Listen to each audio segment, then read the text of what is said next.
সারা দেশের মানুষকে গোপালগঞ্জে যাওয়ার জন্য আহ্বান করেছে এনসিপির উত্তর অঞ্চলীয় মুখ্য সংগঠক সার্জিস আলম। বুধবার নিজের ভেরিফাইড ফেসবুক আইডি থেকে দেওয়া এক পোস্টে এই আহ্বান জানান তিনি। পোস্টে তিনি লেখেন, গোপালগঞ্জে খুনি হাসিনা দালালরা আমাদের উপর আক্রমণ করেছে, পুলিশ দাঁড়িয়ে নাটক দেখছে, পিছু হটছে। সার্জিস লেখেন, আমরা যদি এখান থেকে বেঁচে ফিরি তাহলে মুজিববাদের কবর রচনা করেই ফিরবো, না হয় ফিরবো না। সারা বাংলাদেশের মানুষ গোপালগঞ্জের দিকে ছুটে আসুন, গোপালগঞ্জের বিবেকবান ছাত্র জনতা জেগে উঠুন। দালালদের কবর রচনা করার আজকেই শেষ দিন।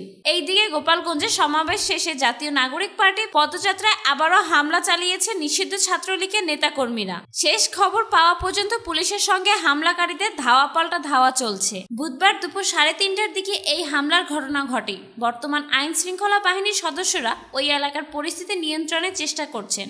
এর আগে এনসিপির সমাবেশস্থলে হামলা ও ককটেল বিস্ফোরণের ঘটনা ঘটে। এই হামলার জন্য নিষিদ্ধ ঘোষিত সংগঠন ছাত্রলীগকে দায়ী করছে সমাবেশে উপস্থিত থাকা এনসিপির নেতাকর্মীরা। অভিযোগ উঠেছে ছাত্রলীগ মঞ্চে থাকা সাউন্ড বক্স, মাইক ও চেয়ার ভাঙচুর করেছে। এইদিকে সকালে জাতীয় নাগরিক পার্টি মার্চ টু গোপালগঞ্জ কর্মসূচিকে কেন্দ্র করে উত্তেজনার মধ্যে ইউনোর গাড়ি বহরে হামলা, পুলিশের গাড়িতেও ভাঙচুর ও অগ্নিসংযোগের ঘটনা ঘটেছে। এই ঘটনায় পুলিশের 3 সদস্য আহত হয়েছে বলে জানা গেছে। গোপালগঞ্জে এনসিপির জুলাই পদযাত্রাকে কেন্দ্র করে জেলার বিভিন্ন অঞ্চলে নাশকতা ও পুলিশের উপর হামলার ঘটনা এখন পর্যন্ত 7 জনকে আটক করেছে সেনাবাহিনী। তাৎক্ষণিকভাবে তাদের পরিচয় জানা যায়নি। উদ্ভূত পরিস্থিতি নিয়ন্ত্রণে গোপালগঞ্জ কোটালীপাড়া সড়ক, গোপালগঞ্জ টেকেরহাট সড়ক ও টুঙ্গিপাড়ায় এপিসি মোতায়েন করেছে সেনাবাহিনী। গোপালগঞ্জ সদর থানার ওসি মীর মোহাম্মদ সাজিদুর রহমান বলেছেন, জাতীয় নাগরিক পার্টি মাস জুড়ে জুলাই পদযাত্রাকে কেন্দ্র করে পুলিশের উপর হামলা ও গাড়ি ভাঙচুরের ঘটনা ঘটেছে। এনসিপির মাসব্যাপী কেন্দ্রীয় কর্মসূচি জুলাই পদযাত্রার অংশ হিসেবে আজ গোপালগঞ্জে পথসভার আয়োজন করা হয়। এই কর্মসূচির নাম দেওয়া হয়েছে